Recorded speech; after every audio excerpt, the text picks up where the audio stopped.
Buenos días, bienvenidos a la sesión número 2, donde continuaremos con lo que tiene que ver con el proceso contable. En la unidad 2 nos habla la contabilidad como herramienta estratégica para la toma de decisiones. Una herramienta es un instrumento que nos va a permitir hacer algún proceso, alguna operación, y luego dice que estratégica. Entonces, ¿qué quiere decir? Que es un instrumento que va a considerarse de una manera específica o de una manera especial que nos va a llevar a cabo para la toma de decisiones. Y en este caso, el objetivo es precisamente conocer si la contabilidad es una herramienta que permite la toma de decisiones y adecuada toma de decisiones. Y comenzaremos con la parte de los conceptos de contabilidad. Recordemos que cada uno de nosotros podemos considerar un concepto de contabilidad distinto. En este caso, el primero nos dice que consiste en un proceso sistemático, es decir, es un sistema. Registrar, clasificar, resumir, es decir, estamos agarrando un todo, lo empezamos a registrar, lo empezamos a acomodar en cada una de las cuentas. Al final de todo, estas cuentas las hacemos un resumen y la interpretamos en un estado financiero. Por otro lado, también nos dice que es un sistema de información y está encargada como del registro, la elaboración y comunicación. Es decir, no se queda nada más en el simple registro, también se tiene que comunicar. ¿Cómo se va a comunicar? Pues a través de los estados financieros. Y con esto vamos a conocer la situación económica y financiera de una entidad. Algunos cambios que se han visto en la antigüedad, de hecho la contabilidad nos dice que los primeros que se tiene algún conocimiento se encontraron en Mesopotamia y Egipto. En 1494, Luca Pacioli, un fraile franciscano italiano, publicó un libro que se llamaba Suma Aritmética Geometría Proporcional y Proporcionada. Incluía un capítulo sobre contabilidad.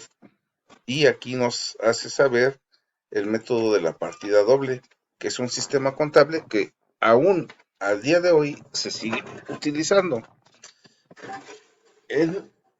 Al transcurso del tiempo, durante la Revolución Industrial en el siglo XIX, la contabilidad también experimentó cambios porque surgieron las empresas, se estandarizaron las operaciones y se hizo más estructurada la contabilidad.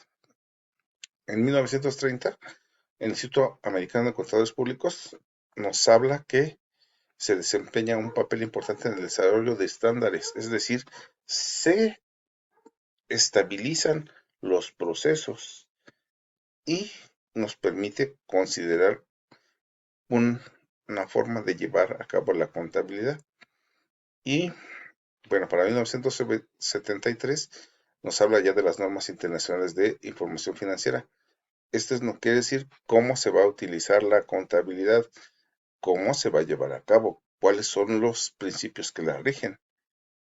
Y en México, bueno, algunas de las situaciones que se habían visto en nuestro país, antes de la llegada de los españoles, existían registros contables y eso se vio mediante los códices, donde registraban las operaciones económicas entre los pueblos de la antigua América.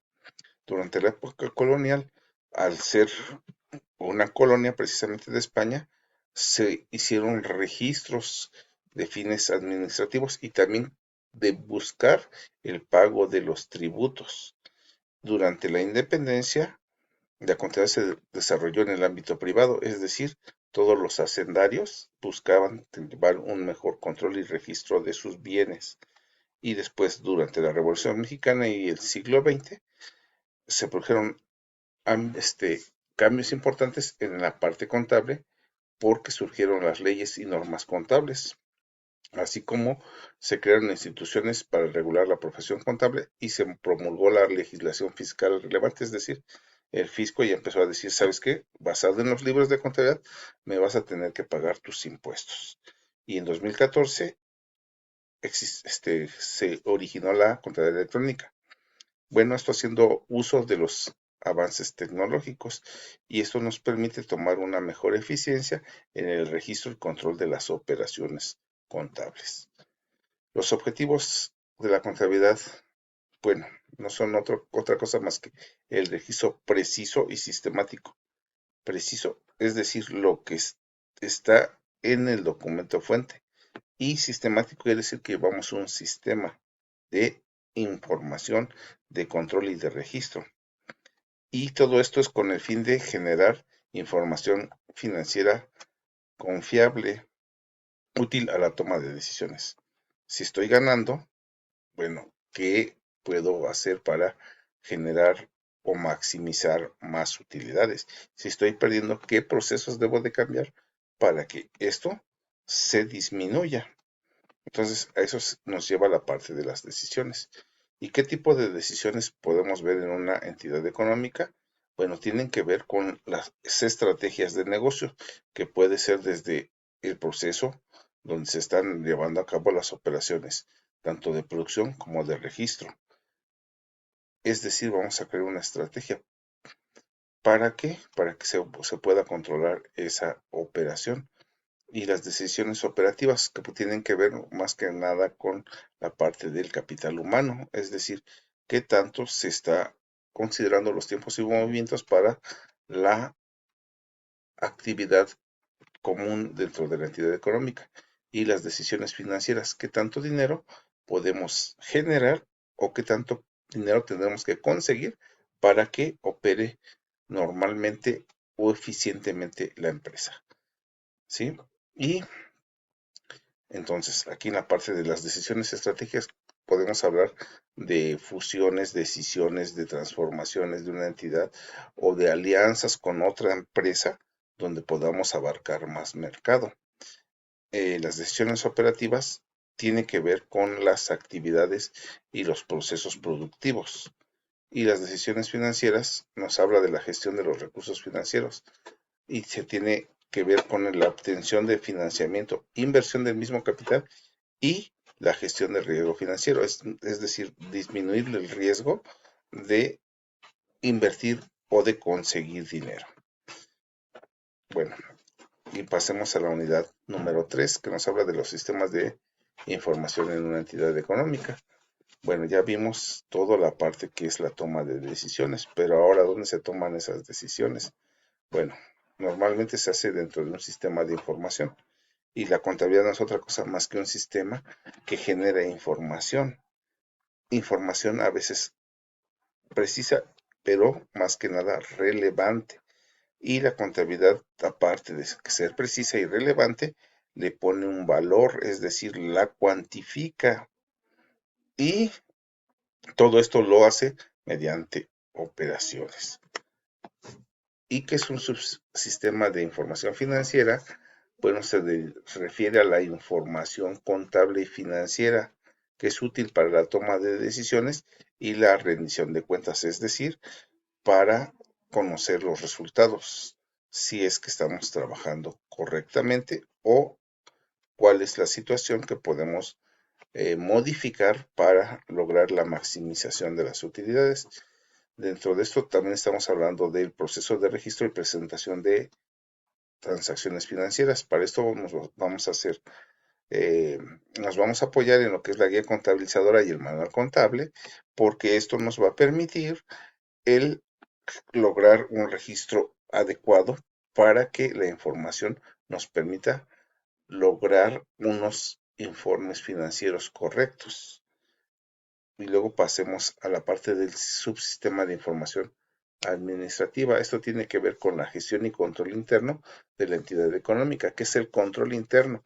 El control interno nos quiere decir cuáles van a ser los pasos a seguir para el registro de alguna operación o cuáles van a ser los límites o las premisas que se van a considerar para las actividades, para el control de las mismas, para el pago, para el cobro y también obviamente para la parte de la determinación de costos.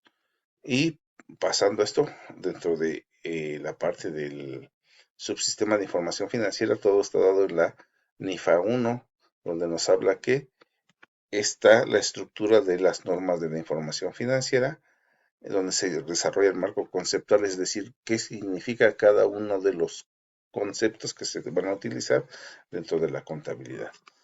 Y el alcance es a todas las entidades que emiten estados financieros, sean públicas o privadas, pero si generan estados financieros, les aplica.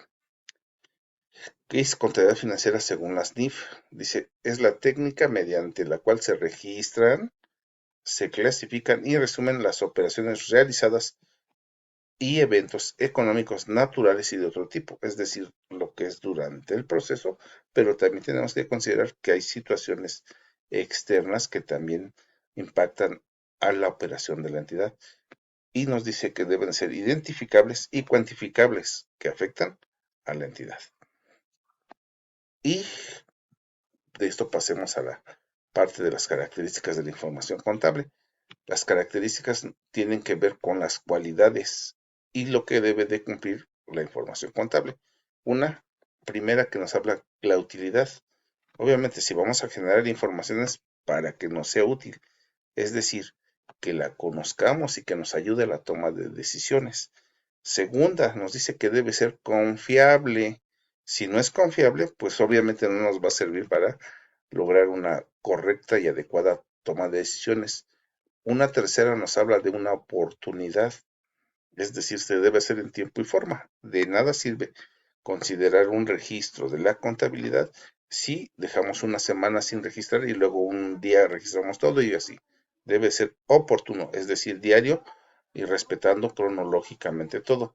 Debe ser objetiva, no debe de distorsionarse, debe de ser siempre lo mismo. Verificabilidad, es decir, todos los registros pueden ser verificables. Y por último nos habla de la provisionalidad. En la empresa siempre surgen eventos que van a impactar o van a influir dentro de los resultados. Por ejemplo, podemos considerar un pago de mano de obra, pero la mano de obra no la vas a estar pagando exactamente el día 30. O bien lo puedes provisionar, es decir, reconoces el gasto, pero no puedes hacer el pago. O como hablamos de los impuestos al cierre del mes, tú ya los conoces, pero no los puedes pagar, así por lo tanto los provisionas para que en el siguiente mes, cuando se vence la fecha de pago, lo hagas el pago. ¿Sí?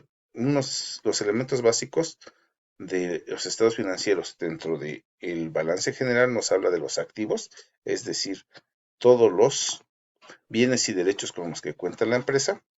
Los pasivos son todas las deudas y obligaciones y el capital contable, que es para las entidades lucrativas, y los activos y pasivos del patrimonio contable de las entidades con propósitos no lucrativos. Los ingresos, costos y gastos que van en el estado de resultados, es decir, todo lo que entra como dinero dentro de la empresa y todo lo que sale como dinero como concepto de erogaciones para poder llevar a cabo sus operaciones.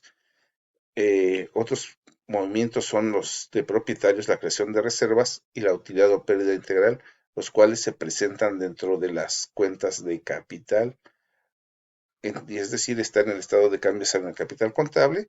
Y otro es que el origen y aplicación de los recursos, es decir, cómo las operaciones pueden influir en aumentar nuestro activo y cómo también pueden influir en el gasto de algún activo.